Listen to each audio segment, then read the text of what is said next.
Facilfrutta, Adriatica, la Valle dei Sapori, Acqua Marina, l'arte del buon gusto. A Bacil di Breda, Treviso.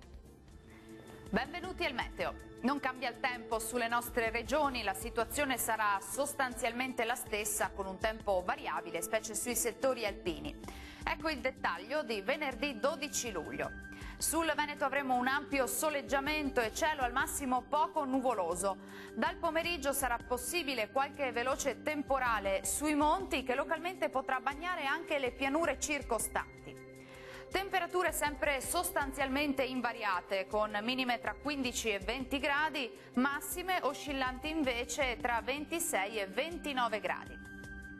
Tanto sole anche sul Friuli Venezia Giulia, al mattino il cielo risulterà infatti al massimo poco nuvoloso, poi non si escludono dei piovaschi meno probabili tuttavia sulle aree costiere. Temperature minime tra 17 e 20 gradi, massime comprese invece tra 25 e 28 gradi.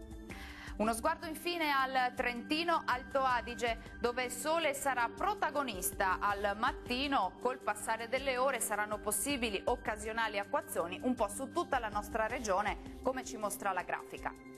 Temperature minime tra 16 e 17 gradi, massime comprese tra i 28 e i 30 gradi circa.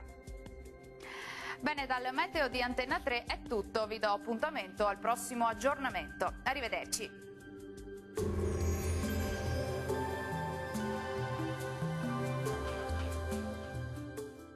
Facilfrutta, Adriatica, la Valle dei Sapori, Acqua Marina, l'arte del buon gusto. A Bacil di Breda, Treviso.